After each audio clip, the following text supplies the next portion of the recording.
आम खबर आपको दें, इमरान खान की जमानत में तौसी 13 अप्रैल तक तौसी कर ली गई है। इमरान खान की हिफाजती जमानत में 13 अप्रैल तक तौसी कर दी है। इमरान खान जो इस वक्त लाहौर एहसाब अदालत में पेश हुए थे, इमरान खान के 13 अप्रैल तक तौसी कर दी गई है।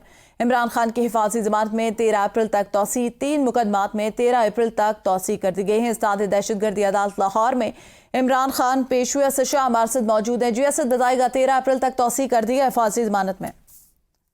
जी बिल्कुल, जैसा आपको मैं बता चुका था कि जो आज ड्यूटी जज हैं अंबर गुल खां, उन्होंने कहा था कि अगर रिलीफ लेना है तो इमरान खान को खुद अदालत में आना होगा।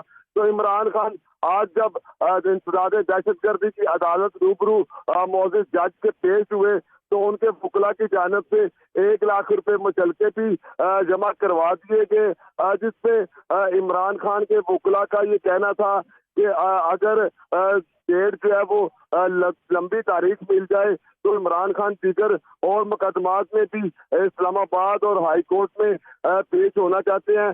तो लेकिन जो है मोअज़्ज़िज़ अदालत ने जो है ये 13 तारीख तक जमानत मंजूर करते हुए 13 तारीख को इमरान खान को दोबारा पेश होने का हुक्म दिया है। मैं आपको ये बताता जाऊं कि ये 3 मुकदमात हैं जो थाना रेस कोर्स में इमरान खान और पाकिस्तान तहरीक इंसाफ के रहनुमाओं के खिलाफ जलाओ, गिराओ और पथराओ जो केस है, जो पुलिस के ऊपर लाठी चार्ज किया गया, जो पुलिस के ऊपर पेट्रोल बम गिराए गए, ये वो मुकदमात है 3 जो थाना रेस कोर्स में किए गए थे, जिन पे आज तीनों मुकदमात में इमरान खान की हिफाजती जमानत जो है वो 13 अप्रैल तक जो मंजूर कर ली गई है।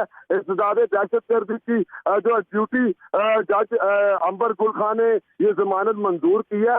इमरान खान के हमरा वकला की काफी बड़ी तादाद वो भी मौजूद थी कमरा अदालत के अंदर। अभी इमरान खान जैसे ही जमानत मंजूर हुई है तो वापस जमान पार्क आना हो गया है अपने वकला के साथ और उनके जाती सिक्योरिटी के साथ। जो बाहर अभी मौजूदा है वो अपना दहशतगर्दी की अदालत के बाहर पाकिस्तान तहरीक इंसाफ के जो कारकुनान है, जैसे ही उनको पता चला कि इमरान खान की हिफाजती जमानत मंजूर कर ली गई है तो उन्होंने इमरान खान के हक में नाराबाजी कर दी। यहाँ पे बाहर भी रहनुमा मौजूद थे।